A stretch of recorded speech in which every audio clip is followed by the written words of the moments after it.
All right. Welcome Team ET to another fantastic week. Great to have everybody here again. And this time today we're traveling over to the US again as usual, but to Atlanta, Georgia. So I'm not sure how many of you have had the pleasure of traveling over there. I spent a lot of my career traveling back and forth to Atlanta, so I know it very well. And I'm really excited to introduce Bernadette Boas to our show today. Bernadette is an extraordinary person. We're going to unpack that as we go through the conversation. But Bernadette, welcome to the ET Project. Thank you, Wayne. I appreciate it. This it's a good day. It's a good day to be alive. As we mentioned, I normally kick off by saying or asking, do you have any fun facts about yourself or about anything that you like to talk about? Well, let's see. Fun facts. One would be because it explains to people my personality.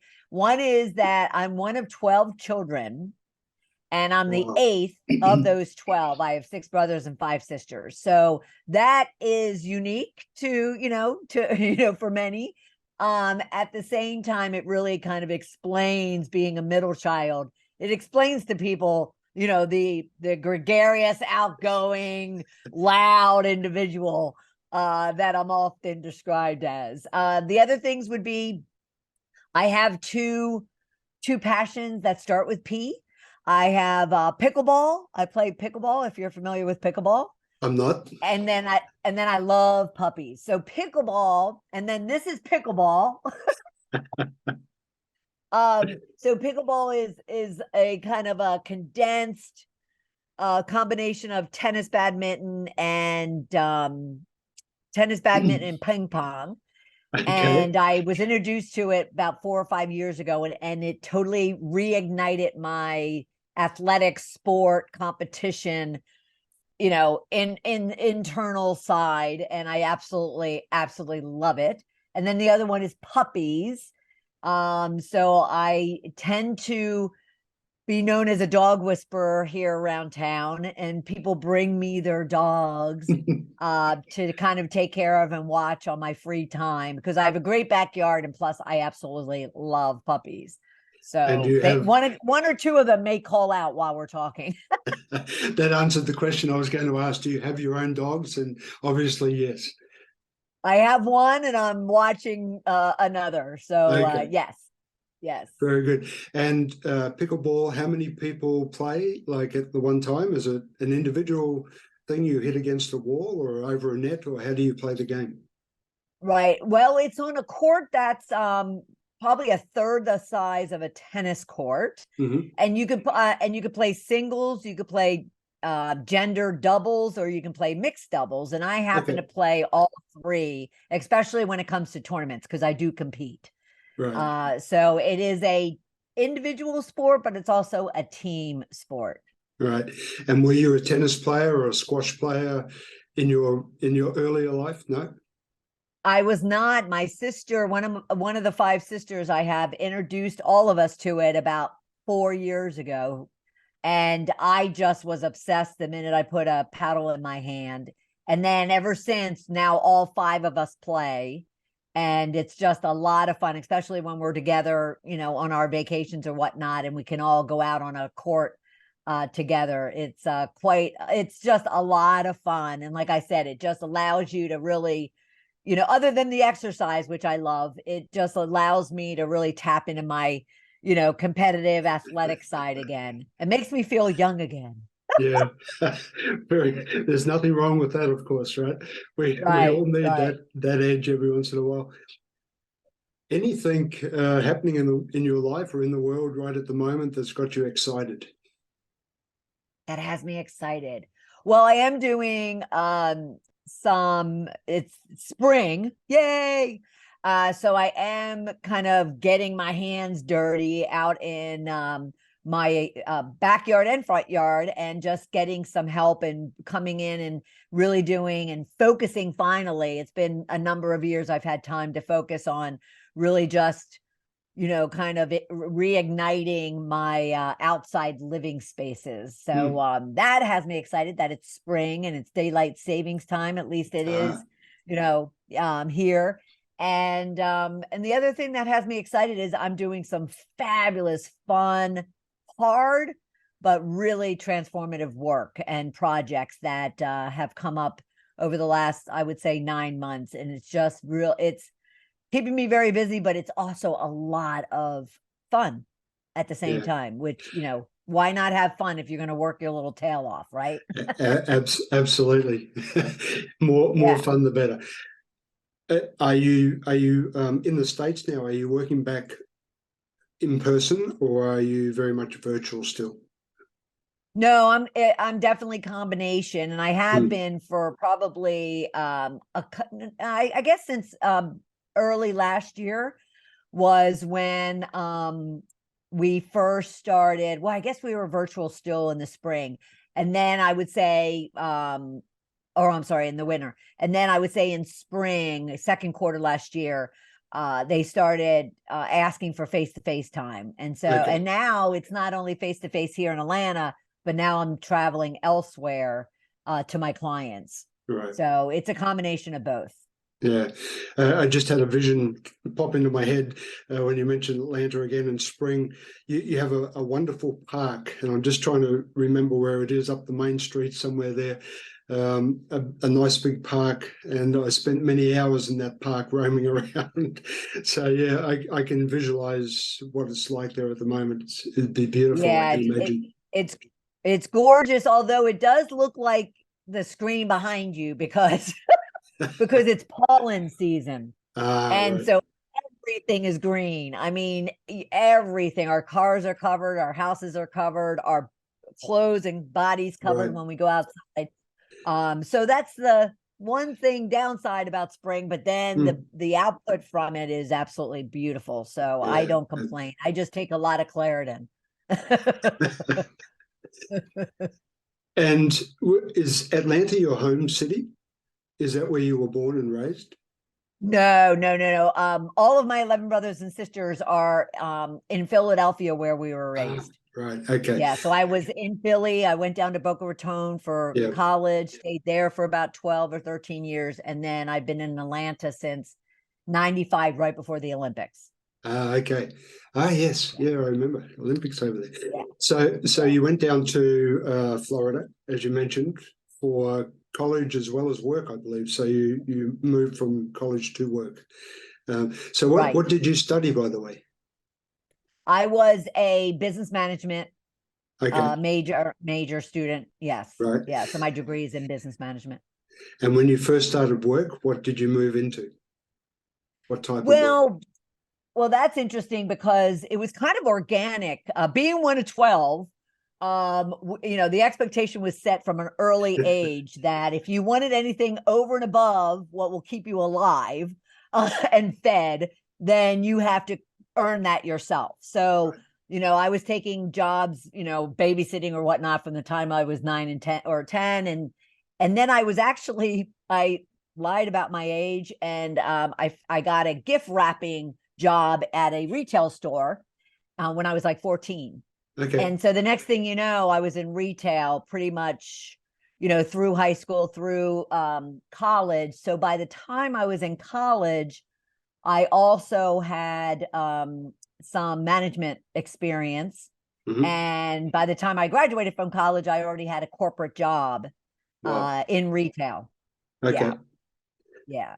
And did you stay in retail, or you shifted around through your career? Well, I stayed in retail. Yes, I stayed in retail for most of my 20s because I just had the blessing of taking on some junior executive roles at a very early age. And then I was recruited. I was kind of yanked out of the last retail organization I worked for to be a retail consultant for a Fortune 500 technology company. Okay. And so, it was just a natural, organic progression from, kind of being on the floor to being a buyer, to being a management, to then, being in consulting within the retail space. So I consulted with all the top retailers around the world. And then that just kind of kept naturally progressing my career. So let's jump in. You have a fantastic story. Let's jump into the actual story itself, because, and I won't interrupt you too much. I'll let you tell the story before I come back in and ask some more questions, because it's a very powerful story in itself. But the outcome from the story is really, I think, something that everyone can learn something from. So Right, if you would like to share your corporate, let's say, experience might be a good trauma. We sure, I would love to. So as I was saying, I was in corporate for a good many years, probably about 25, 30 years into my late 40s, and had the blessing of having mentors along the way. So, one tip I would throw out to anyone is, whether you're 10 or you're 60, find those mentors and those sponsors out there. So I had the blessing of having great mentors along the way. And the last one was in a company that I worked with for 12 years. And we had the benefit of really kind of supporting each other as he advanced, and he was ahead of me. So as he advanced, I advanced. And he brought me along. He mentored, coached, supported, advocated for me. And so I had some significant roles, everything from being that, consultant, to being a consulting partner, to be then heading up as a director and a vice president of a professional services development organization. And then even the chief knowledge officer of that organization, responsible for all the processes, procedures, those things that our field consultants needed to use. And then one day, in late 2007, roughly, that Monday after Thanksgiving, you kind of like either drag yourself into work or you are like me, and I ran into work. And I was excited because the year was ending. We were closing out some great projects and initiatives, and I had a great plan for the following year, for 2008. But 30 minutes later, roughly, on that early Monday morning, I found myself in the parking lot with a pink slip in my hand and a single box of my 25-year career. And I was let go. I was fired by my mentor of 12 years. And so I stood there in the middle of that parking lot, totally perplexed. I mean, yes, I was confused. I was angry.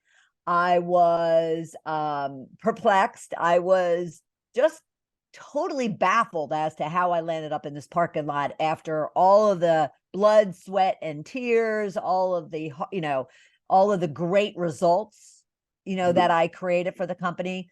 And in this case, specifically with him, even after supporting his advancement and helping him as much as he helped me, at the same time, for just a few seconds, as kind of confused and emotional and angry as I was, there was a small part of me that was also very excited and very kind of curious as to the opportunity this was providing me.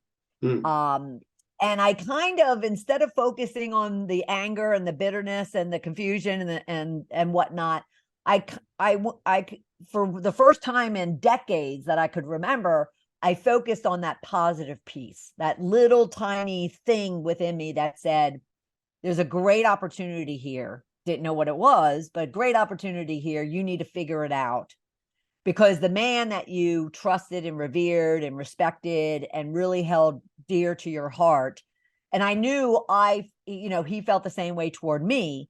There had to be a reason, that I was responsible for. Right. So I could certainly lash out like I did for 25 years and, blame and deflect and, hold everybody else accountable. But something told me I needed to take time and figure out this, where the part that I played in it. So, in the coming weeks and months, I made the decision right away. I wasn't going back to corporate.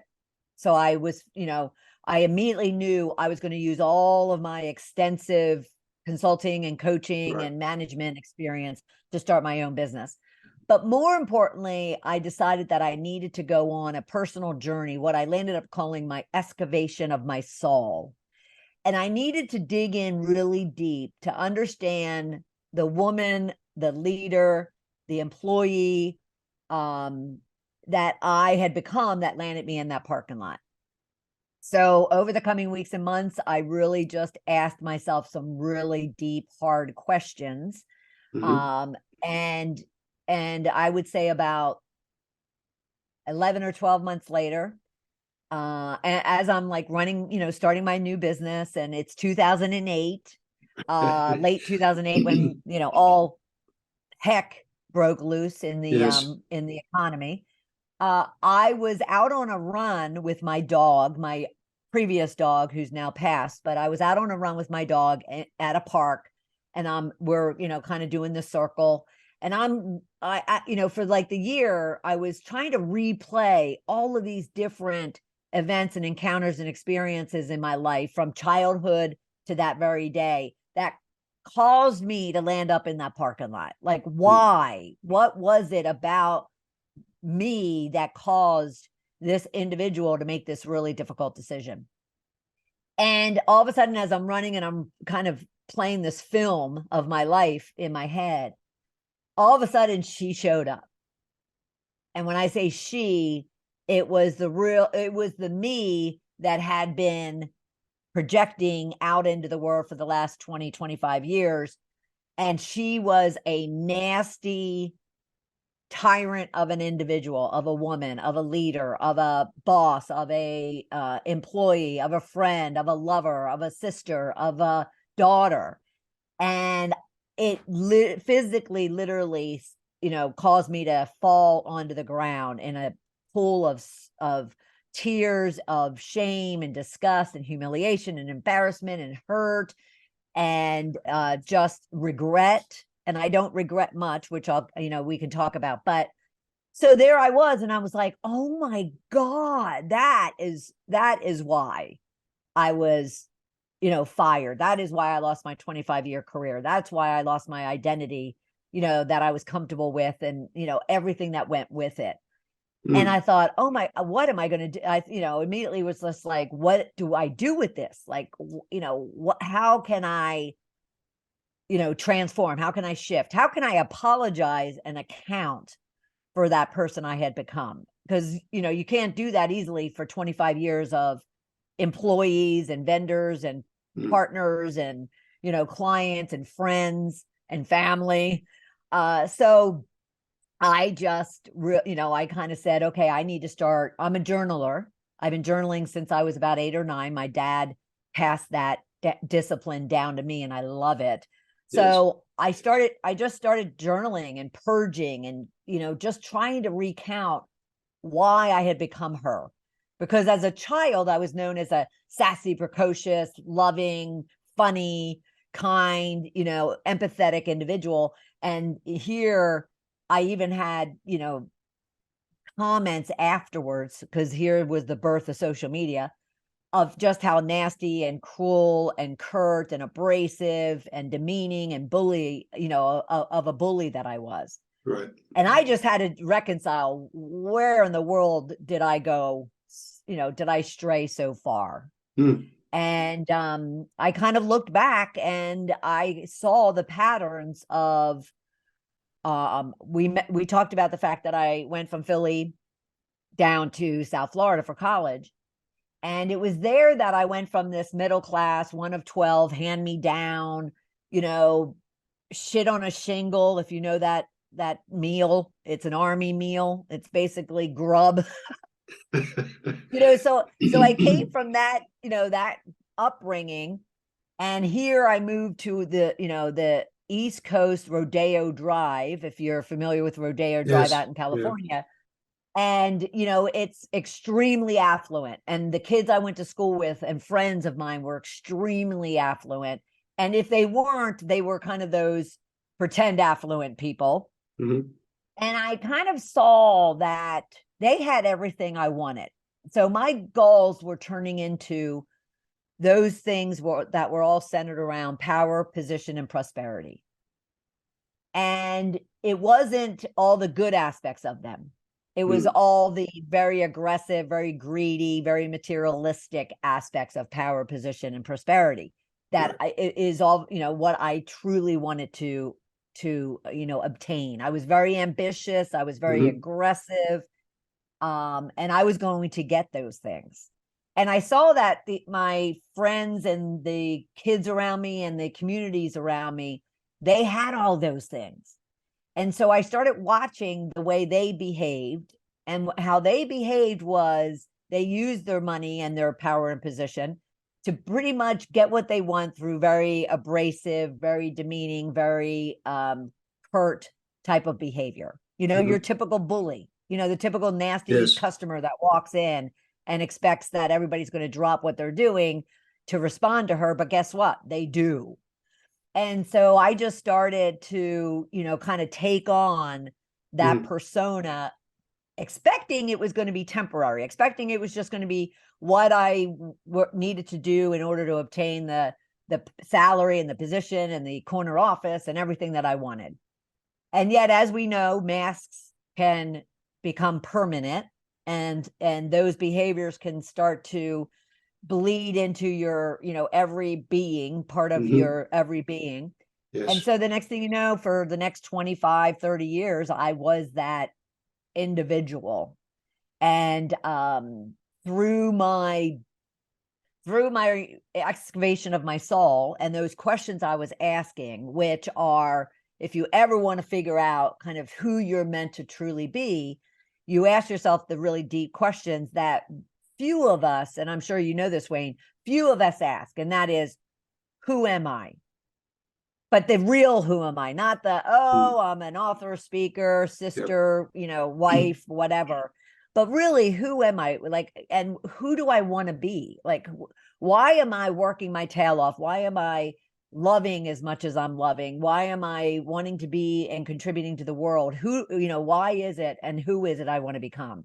And then things like, what do I want? What do I not want? What makes me happy? What doesn't make me happy?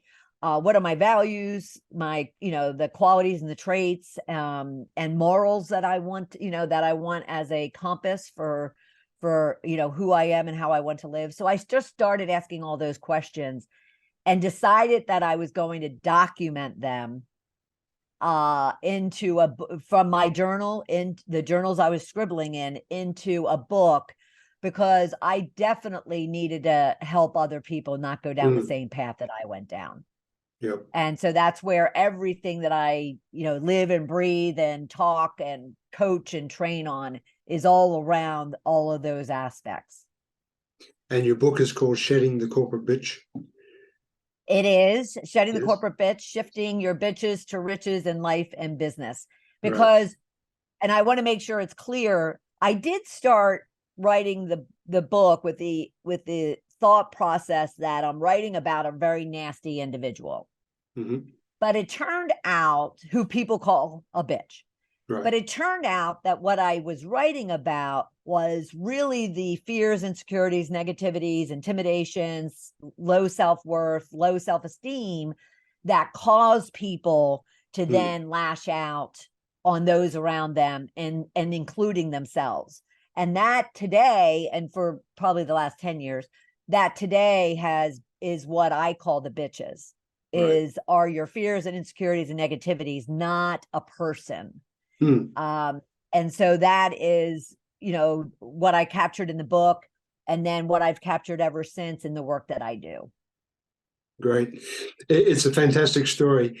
Maybe not when you were living it in real life, but it's a great story to listen to. I'm really curious, as you mentioned, you had a series of mentors. You had a mentor during that 12-year period. Was nobody talking with you and saying, hey, Bernadette, your behavior is not really what we want?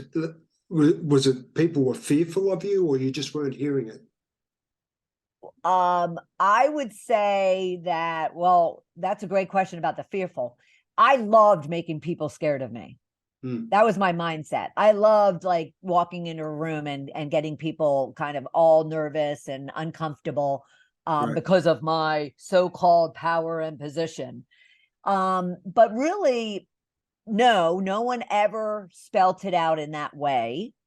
No, and you're making me think that, yes, I'm using this word mentor, and yet you would expect a mentor to give you that very honest, brutal feedback. Mm. But also keep in mind, corporate is corporate, Yes. right? They're all they really are thinking about are the results. Yep. Is how much does someone produce? How much does someone contribute? How much Yep. does someone, earn for them? So I was a revenue generator. I mean, I was a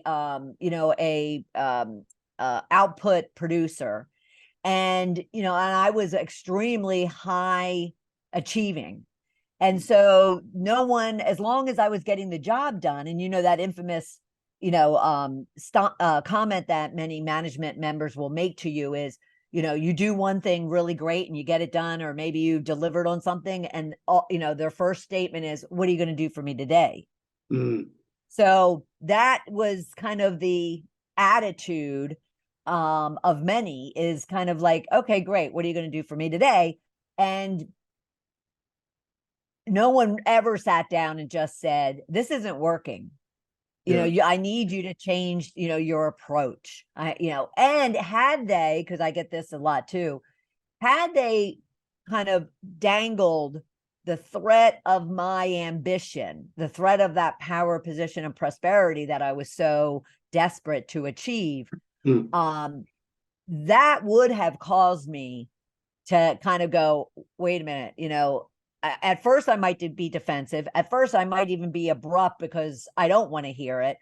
At the same time, if they had, kind of painted the picture that I am putting at risk, those goals and ambitions that I had for myself, then that's what it takes for someone to kind of, pop their head up out of the sand and pay attention. And For yet sure. that never happened. That never happened. Yeah. And so I coach and train and provide, guidance to managers today that, tap into someone's motivations, their agenda, their goals. And if you need a change from them, or you need something different or better or new, then dangle that in front of them and make them pay attention, because that will get their attention if they feel that their ambition is at risk in any way, shape, or form. Mm.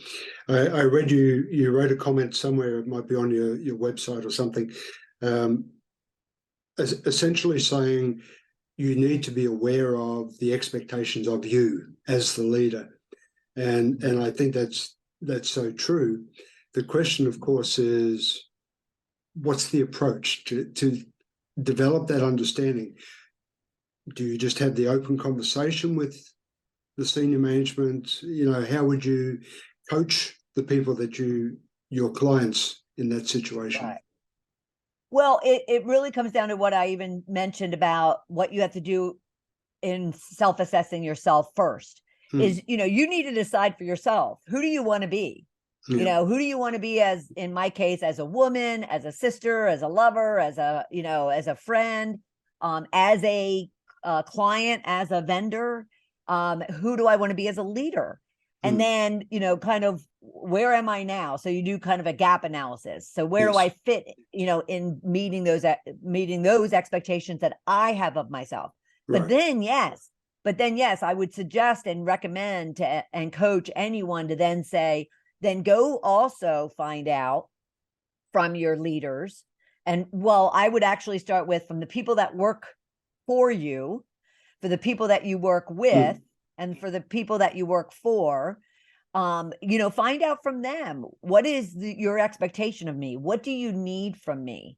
Yeah. How am I supporting you today? And am I positively, kind of helping you gain, or am I draining you? And really get a really good full picture. I'll tell you a quick story that people gasp at when I share it with them. So in that first year and a half of my excavation of my soul, I was on a beach vacation, our yearly beach vacation with my 5 sisters and my mother. Right. And I wanted to specifically get their input, what you just asked about. I wanted to get their, expectation of me and their perception of me. Mm. And so I invited them out to cocktails, which wasn't hard to do. So I invited them out to cocktails, and we all had our, cosmopolitan in front of us. And I basically said to them, I want you to give me 1-word descriptions, good, bad, or ugly. I want you to give me 1-word descriptions of me.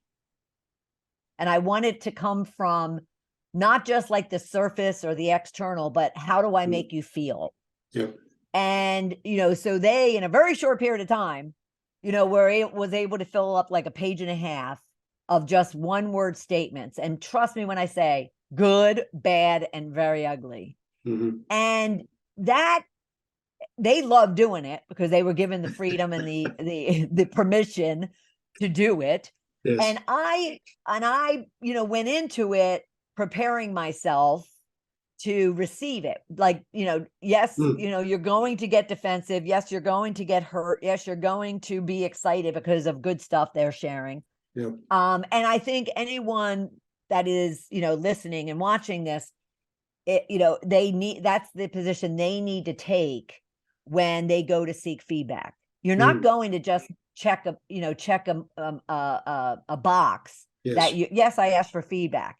You want to go with the positive intention of learning something from it. And if you're going to people, which is another really key tip, is you need to find those people that you do respect, you do trust, you do know that are going to be completely honest with you, but they're going to do it in a very, loving and supportive way. Right. Yeah. And by doing so, it will kind of take down a lot of the guards that you're going to put up immediately when it comes to feedback of any kind. Because many of your listeners and viewers probably have as much challenge getting good feedback. Oh no, that's not me. Oh no, it wasn't any big deal. Oh no, it was just my job, right? They have a very difficult time, what I call honoring their riches. Yes. As much as they have hard times hearing about their bitches, about the fears and insecurities and the impact they're having on others. So I would just suggest you do you seek that type of feedback if you really do want to become a better and evolved individual. Yeah. So really it's the whole feedback culture that really needs to exist within an organization, whether it's receiving or giving, and having that transparency, having that trust, that psychological safety environment where everyone feels comfortable enough to actually say what's real, not sugarcoat it, not hide the reality, to make it dynamic. I've just put together a program at the moment which touches on this, using the online gaming methodology and designer principles with feedback. So if you visualize online gaming, you're receiving constant feedback, not always good, not always bad, but it's always present. And I believe that as leaders, if we can somehow encapsulate that and bring it into the corporate space, where the culture is one of feedback on a daily basis, not a semi-annual, biannual, annual performance review, then life would be life would be so much healthier within the corporate space as a starting point. Yeah, so absolutely. Fully on board. Absolutely. Yeah, absolutely. If leaders are feeling frustrated and challenged as to why their people aren't doing what they need to be doing, should be doing, they want them to be doing, all they have to do is look at themselves. Don't look at your people. I mean, not to say that your people aren't maybe have a productivity issue, but most likely it's the fact that they just aren't real clear and have a really good understanding from you as far as what's expected of them. So I always am, I don't bring a physical mirror with me. Maybe I should, because I just want to I just go like this all the time. I'm like, you need to turn it on you, not, Yeah. and then once you figure out your, part in it, then you can go and talk with them about it. Mm. But again, I do want to mention really quick, I have this, it's like my mantra, and all my clients know it, and they even say it before I say it, in a lot of cases. And it's all around the feedback that you're talking about too, has to be approached in a way that's going to be positive and constructive in a dialogue. And Yeah. too often, people are just making statements. Yes. And so what I always say is, leaders, you need to focus on asking questions, not making statements. And that would make their interaction and their feedback so much easier for them, but also constructive and productive for the person receiving it. And yet, too often they just go in and start making statements and wonder why, the employee is defensive or abrasive or upset or non-responsive. Yeah. So I think the days are fast diminishing where performance style management versus achievement yes, management or achievement focus is becoming more the norm. So I hope, at least. right, I right. very much hope. Yeah. Yeah. You have a great marketing mind. I don't know if you did all the branding and website design and everything yourself, but I was very impressed by the quality of the message that you have online. And I think it's very clear, it's very direct, which speaks to the type of person you are, I can sense. But Yeah. but it is also, as you mentioned, it's a very positive message. So whilst it may appear hard, it's hard in a nice way, right? Right. And Good. yes, Good. so Thank you.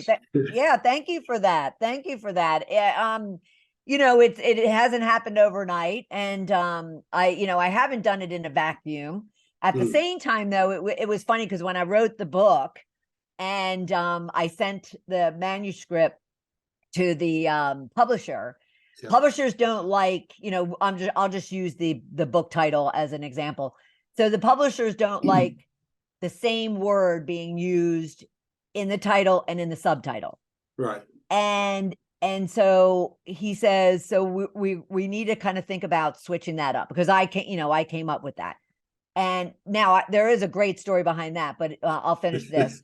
So he said, so let me read it first, and then I'll come up with a different subtitle, because he loved the title. And I said, okay, fair enough. I mean, I was open. This is 12 years ago. I wasn't an expert in marketing and branding. Right. And so he comes back and he goes, there's no other word or description or subtitle I would use, because that's exactly what it is that you're writing about. And so, it just kind of over time has turned into me. Like, I appreciate your feedback on the verbiage and the messaging and the approach, because it reflects that it's just not my very abrasive, abrupt old self, but it's more my direct, honest, vulnerable new self. And I've gotten to a point where I have to tell you like it is, because I want change. I want you to change, and you're not going to change if I'm just waffling around it. Yes. So I appreciate that feedback. Yeah, great. Your company is called Ball of Fire Consulting, if I'm correct. Yes. Yes. Yes. And then you have your social media side, which leverages more the book title. So you have Shredding the Corporate Bitch, or Shredding, I have it somewhere, Shredding the Corporate Bitch TV on YouTube. And you have a phenomenal amount of material, videos, training material available. It's a huge resource, I have to say. It's incredible. Thank you. Thank you. Thank you. I just need to tell that to millions of people out there that there's this great resource out there. I had the luxury of when I started writing my book, I knew before, I don't know what told me this, maybe my dad being he was a corporate guy who turned entrepreneur as well. And but something told me that I needed to start messaging and start helping people even long before the book was going to be published. Right. So at the time, because this is 2010, at the time it was internet radio. And so I started Shedding the Bitch Radio in 2010, long before podcasting and whatnot. And I've had it ever since. And yet I did evolve it to include the corporate in the title, because like I said, I didn't mention, I would say about 2016, I had been focusing only on entrepreneurs, because I didn't want to go back to corporate and get triggered into that person I used to be. And then in 2016, I don't even know why, but all of a sudden I started getting referred to corporate organizations for my work. So last year, it took till last year, when I finally said, you know what, I really want to just really laser focus in on those corporate executives. Entrepreneurs, I still have a huge, community of, but I really want to make sure that these messages are getting across to those, corporate professionals who are both struggling and or, advancing. But I want them to be powerhouse leaders, and they want to be powerhouse leaders. And so I started, it's evolved over the last 12 years. Right. Very much so. Yeah. Yes. It sounds like a very fine line. And I'm just trying to visualize it, but it sounds like a fine line when you talk about powerhouse leader to the leader that you try to move away from. And I can imagine you would spend a lot of time trying to define that with your clients to make sure that they don't fall into that negative space. But it's the positive leaders that you're creating. Right. Yeah, no, it doesn't take a lot of time, because what I do is I explain that the powerhouse I want them to be is authentic and transparent and empathetic and compassionate and a servant leader. And that is what gives you power. Because that's a great comment, because an observation, Wayne, because my goals of power, position, and prosperity were, as I mentioned, were all centered on the materialistic and the greed aspects. But as over the last 12 years, and especially these last, I would say 8 or 9, those goals went to everything but materialistic greed. Now, I still want power, prosperity, and position, but they're not in the vein of greed and materialism. I want, power, you can call it influence, but a P word sounds better, right? From a marketing perspective. So power, position, I want a place where I can influence and I can be transformative and I can help others, achieve their goals. And then prosperity is, I want to be rich in self-love, self-confidence, and happiness and joy and contentment, and fulfillment. And of course, it's not as if I, don't want to be able to eat and don't want to, live a nice life. It's just, I give up work today. Right. Because if it's not worth my energy, and you had said something about, the positive and the negative, I want nothing to do with drama and the negative that I used to create. I want nothing to do with it. So I spend a lot of time. My health philosophy is 80% mindset, 20% skill set. I spend a great deal of time in my head ensuring that the second something comes in that is negative or degrading or demeaning to myself, let alone if I'm going to start projecting it to somebody else, I have to switch it. It just has to get shifted. And so I talk to myself a great deal, because of the fact that I don't want anything to do with, somebody asked me yesterday, if you had to give up one thing, social media or watching TV, they said, which one would you give up? And I was like, social media in a heartbeat. because, just because it's just so, it's just so negative and so judgmental at times, not what I'm putting out or contributing to, but, you can't open up your phone or your laptop without just all kinds of junk. Now, TV, I don't turn the TV on much either, just because the news is also one of those things that just totally drains every aspect of joy within me. So, yeah. There's a lot of discussion at the moment about the dark triad when we talk about psychology, and the dark triad being narcissists and Machiavellianists and psychopaths. The more I think about it and talk about it and look back over my own career, 45 years now, I encountered so many people that fall into that category. And I'm just wondering, in your career, did you also observe this, or the fact that you were somehow swept up in that yourself, were you blind to how other people were? Oh, absolutely. Well, first off, you attract who you are, right? That old, law of attraction. What you put out in the universe comes back to you. And that was probably one of the things that I reconciled quickly, was I saw that everything I was putting out in that very nasty, demeaning, abrasive, and I would say a degree of narcissism. Like, I thought my crap didn't stink. Right. I mean, I definitely had that type of, self-image of myself. And so I attracted those things in my life. I attracted those type of people. And when I really started excavating my soul, I started looking at, oh my gosh, I was receiving exactly what I was getting. Right. Now, I was challenged on a very popular radio show a couple of years ago. I was challenged the fact that, well, being a nasty person got me into the corner office and a C-level position and a salary and a nice house and yada, yada, yada. And I said, you're absolutely right. But it also caused me to self-medicate in a variety of ways. And it just caused me to kind of, have a degree of self-loathing and self-hate for myself. And I was miserable and unhappy. And wondered and questioned why I didn't have true friends or a real relationship, or I just didn't have what I really ultimately discovered it down deep in my belly that I really wanted.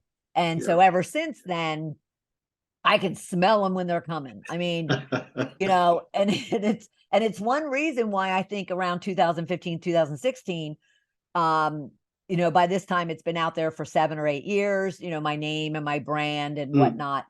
And I think that's why people started coming to me, because they themselves, or they knew someone within their organization that, was the same style that I was. Okay. And therefore they figured, who better, who better to kind of, call them out than the person who was there, in the same position not long ago. And plus, I'd like to say I'm evidence that anybody can change and transform. It can be turned around. Yeah. Right. Right. Bernadette, it's a engrossing story. I mean, we could talk for ages. I'm very conscious of the time. And is there anything that we haven't touched on that's important that you would like to share about the journey and where you are now, what you want people to take away? Well, I would kind of just touch on what I brushed over around the 80% mindset, 20% skill set. A deep resume of, jobs and college degrees and awards and accolades, that's fabulous. Yeah. I don't want to dismiss that in any way, shape, or form. However, if you're not working on your mindset, if you're not working on becoming confident and bold and empowered and, willing to take risks and feeling self-worth and value, then you're never going to leverage, you're never going to really get advantage out of all of that skill set that you have. And so I learned through my own journey that it does. I mean, I'm not kidding. It does take 80% of my time and energy to ensure that I stay really where I want to be and how I want to be, from a mindset and a heart and, perspective. And so I would just really strongly suggest to anyone to really find those tools, those resources that you can use to work on your mindset, work on learning who you are, who you truly want to be, what the gap is, and filling that gap. And so that's what I would leave anybody with. And most of your client base are female, I'm guessing. I know you target females, but no, you have male clients as well. Fantastic. It's so funny how I do market to women, and right. Yet I get men all the Okay. time. So I would say it's like 60-40. I would say it's 60-40. Yeah. I've been sitting here the whole time thinking, I'm just visualizing so many men that you're describing perfectly. So, and there's a lot more women than you realize too that fit it my may profile as well. It may be, yeah. Yeah. Where can people find you and connect with you if they'd like to learn more about you? Right. Well, I would love them to come and join me on my podcast, Shedding the Corporate Bitch. There's a new episode every Tuesday, anywhere you get your podcast, but they can also go to balloffirecoaching.com, and that's where you'll see everything from who I am, what I do, what my clients' experiences are, and you can actually access the podcast from there as well. Great. It's an incredible journey and an incredible story, and I wish you all the best going forward. I know it's never easy, right? It's I don't want to say it's like Alcoholic Anonymous, but it's somehow keeping the straight and narrow is an everyday challenge for all of us, I believe, not regardless of where you're coming from. So all the best with the business. And, I really think that people can learn so much from the journey that you've been on and that you're sharing. So I really hope our listeners connect with you and reach out. So thank you. Thank you. It was great. Yeah, thanks for being on the ET project. It's been wonderful.